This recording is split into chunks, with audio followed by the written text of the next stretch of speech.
Good morning students. तो बेटा अभी तक हम लोगों ने एलोट्रोप्स हमारा चल रहा था और हमने जो है एलोट्रोप्स में कार्बन के दो एलोट्रोप पढ़े, एक पहला डायमंड और दूसरा ग्रेफाइट।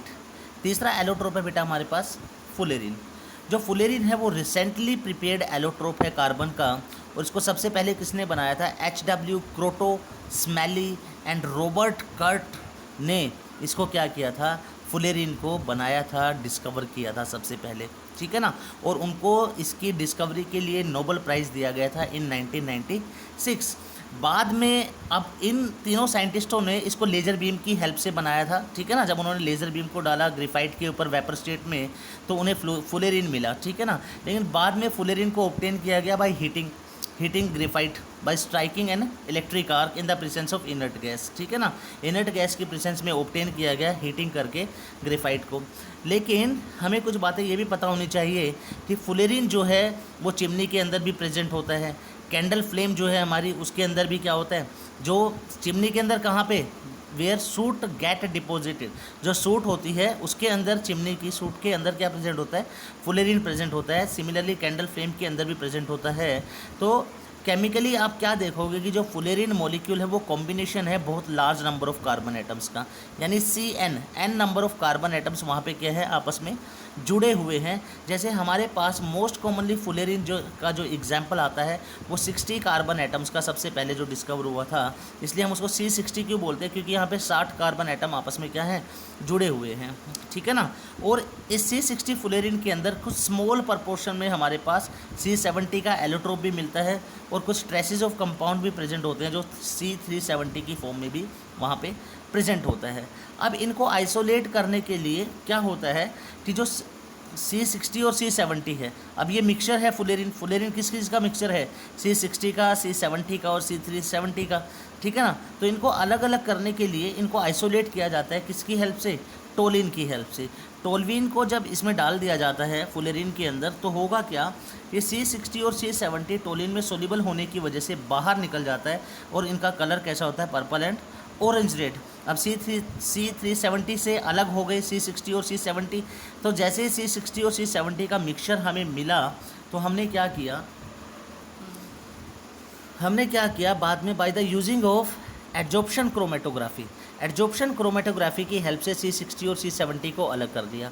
क्रोमेटोग्राफी बेटा एक सेपरेशन टेक्निक होती है, ठीक है ना, जिसके अंदर हम लोग क्या करते हैं? कंपाउंड्स को प्योरीफाई करते हैं। जैसे C60 और C70 का मिक्सचर जो हमें टोलिन में मिला था, उसको जब क्रोमेटोग्राफी कॉलम के अंदर से पास किया जाता है जिसके अंदर एल्यूमिना भरा हुआ होता है, तो क्या होता है कि दोनों को हम लोग क्या कर लेते हैं? डिफरेंट पोलैरिटी पे अलग कर लेते हैं वहाँ पे। तो इस तरह से तीनों के तीनों हमारे जो एलोट्रोप्स थे कार्बन के, यहाँ पे फुलेरिन के, वो उनको अलग कर लिया जाता है बाय द एडजॉर्प्शन क्रोमेटोग्राफी की हेल्प से। अब आपको पता होना चाहिए स्ट्रक्चर ऑफ C60 जो है बेटा, इसको बकमिनिस्टर फुलेरिन भी बोलते हैं, क्योंकि सबसे पहले बकमिनिस्टर फुलर के नाम पे ही इसका नाम पड़ा बकमिनिस्टर फुलेरिन, और बकमिनिस्टर फुलर ने ही डिस्कवरी की थी जियोडेसिक डोम की, ठीक है ना।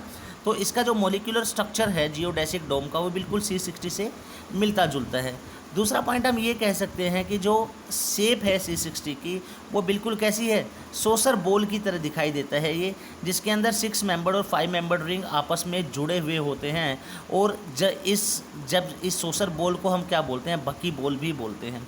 और जो हमारा फुलेरिन है मोस्ट प्योरेस्ट एलोट्रोपिक फॉर्म है कार्बन की, क्योंकि यहाँ पे कोई फ्री वैलेंसी प्रेजेंट नहीं होती। उसके बाद आपको पता होना चाहिए कि फुलेरिन का जो फार्मूला है जनरल C60, ठीक है ना। क्यों?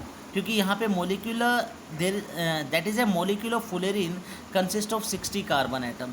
तो फुलेरिन के मॉलिक्यूल में यहाँ पे 60 कार्बन एटम हैं, इसलिए हमने इसको रिप्रेजेंट किया C60 से, ठीक है ना।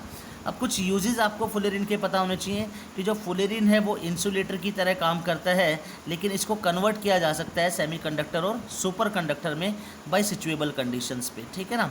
उसी तरह से buckyball ability to trap different atoms और मॉलिक्यूल्स, जो फुलेरिन की एबिलिटी होती है एटम्स और मॉलिक्यूल्स को ट्रैप करने की, क्योंकि कैविटीज़ होती हैं इसके अंदर 5 मेंबर 6 मेंबर रिंग के बीच में, तो इसीलिए इसका यूज़ मेडिकल फील्ड में बहुत ज़्यादा बढ़ जाता है। और जो हमारे पास जो रेडियो एक्टिव है, C60 है, इसका यूज़ किया जाता है कैंसर में एंड एड्स थेरेपी के अंदर भी इनका यूज़ किया जाता है। कल एक बच्चे ने क्वेश्चन भी पूछा था, सर फुलेरिन को कैंसर थेरेपी में यूज़ किया जा सकता है? हाँ बिल्कुल किया जा सकता है बेटा। नैनो प्रोब्स बना के इनके हम लोग कैंसर थेरेपी में और एड्स थेरेपी में इनका यूज़ करते हैं। उसके अलावा भी फुलेरिन का जो इम्पोर्टेंट यूज़ है वो क्या यूज़ है कि इससे इम्प्रूव की जाती है किसकी प्रॉपर्टी, ल्यूब्रिकेटिंग ऑयल्स की प्रॉपर्टी जो है उनको इम्प्रूव किया जाता है ताकि एंटी फ्रिक्शन और एंटी वियर जो है वो कम से कम वहाँ पे हो सके। ठीक है ना, जो फ्रिक्शन है कम से कम हो सके। फ्रिक्शन को कम कैसे कर सकते हैं हम? भाई ल्यूब्रिकेटिंग ऑयल की प्रॉपर्टी बढ़ा के। तो फुलेरिन की मदद से ल्यूब्रिकेटिंग ऑयल्स की प्रॉपर्टी बढ़ा दी जाती है जिससे पार्ट्स के बीच में, मशीन्स के पार्ट्स के बीच में फ्रिक्शन क्या हो, कम से कम हो और उनका टीयर अप कम से कम हो जाए। Comparison of graphite and fullerene आपके बोर्ड लेवल में बहुत ज़्यादा इंपॉर्टेंट है। ठीक है ना, हमें पता है क्योंकि हम पढ़ चुके हैं। जो ग्रेफाइट है उसका एक्सटेंडेड क्रिस्टल स्ट्रक्चर होता है और जहाँ पे हेक्सागोनल लेयर्स की फॉर्म में जो ग्रेफाइट है, हेक्सागोनल लेयर्स की फॉर्म में वहाँ पे क्या होती है, लेयर्स एक दूसरे के साथ जुड़ी होती है वीक वैन डर वाल फोर्स ऑफ अट्रैक्शन के साथ। लेकिन फुलेरिन का जब आप स्ट्रक्चर देखोगे तो इसका स्ट्रक्चर कैसा होता है, केज लाइक स्ट्रक्चर होता है, स्फेरिकल मॉलिक्यूल होता है, केज की तरह स्ट्रक्चर होता है जिसके अंदर हेक्सागन और पेंटागन आपस में जुड़े होते हैं एक दूसरे के साथ वीक वैन डर वाल फोर्स ऑफ अट्रैक्शन के साथ। ग्रेफाइट जो है वो गुड कंडक्टर है इलेक्ट्रिसिटी का क्योंकि यहाँ पे एक इलेक्ट्रॉन फ्री होता है, कल ही हमने बताया था लेक्चर में। ठीक है ना, एक इलेक्ट्रॉन फ्री होने की वजह से ये गुड कंडक्टर है इलेक्ट्रिसिटी का। लेकिन दूसरी तरफ अगर आप क्रिस्टलाइन फुलेरिन को देखोगे तो इसकी जो प्रॉपर्टी होती है वो कैसी होती है, सेमी कंडक्टिंग प्रॉपर्टी होती है। और सेमी कंडक्टर्स क्या होते हैं, जिनकी कंडक्टिविटी क्या हो, कंडक्टर से कम हो और इंसुलेटर से ज़्यादा हो। ठीक है ना, और जब अल्कली मेटल के साथ मिलके ये क्या बनाते हैं, फुलेराइड्स बनाते हैं जो कैसा काम करते हैं, सुपर कंडक्टर्स का काम करते हैं एक सिचुएबल कंडीशन के ऊपर। और लास्ट प्रॉपर्टी हमारी क्या है कि ग्रेफाइट जो है वो पेपर के ऊपर इम्प्रेशन देगा, आप ग्रेफाइट से लिख सकते हो वहाँ पे, लेकिन फुलेरिन से आप लिख नहीं सकते, does not leave any impression on paper. तो ये कुछ 3 डिफरेंसेस थे जो आपके बोर्ड लेवल पे ज़्यादा इंपॉर्टेंट है। तो हमारे एलोट्रोप्स ऑफ कार्बन हम लोगों ने पढ़े जिसमें डायमंड पढ़ा, ग्रेफाइट पढ़ा, फुलेरिन पढ़ा। तीनों का डिफरेंस आपको क्लियर होना चाहिए कि डायमंड के अंदर क्या है, चारों की चारों वैलेंसी यूटिलाइज हो जाती हैं वहाँ पे, इसलिए वो बैड कंडक्टर है। ग्रेफाइट में एक इलेक्ट्रॉन फ्री रहता है इसलिए वो गुड कंडक्टर ऑफ इलेक्ट्रिसिटी है। और फुलेरिन जो है वो हमारा सेमी कंडक्टर या सुपर कंडक्टर की तरह काम करता है लेकिन एक सिचुएबल और पर्टिकुलर कंडीशन के अंदर। ठीक है ना, फुलेरिन का यूज़ जो है मेडिकल प्रोब, मेडिकल फील्ड में भी किया जाता है, एड्स थेरेपी और कैंसर थेरेपी के अंदर। ठीक है ना, ल्यूब्रिकेटिंग ऑयल्स की प्रॉपर्टीज़ बढ़ाने में किया जाता है। तो सभी के डिफरेंसेस आपको बड़े क्लियर कट, क्रिस्टल क्लियर होने चाहिए। बहुत इंपॉर्टेंट टॉपिक है जहाँ से कोई न्यूमेरिकल नहीं बनता आप लोगों का, डायरेक्ट क्वेश्चन, बिल्कुल डायरेक्ट क्वेश्चन पूछा जाता है, थ्योरेटिकल क्वेश्चन आता है, बस टिक करना होता है नीचे। ठीक है ना, तो जितना मैंने मटेरियल आप लोगों को दिया है उनको अच्छे से पढ़ोगे।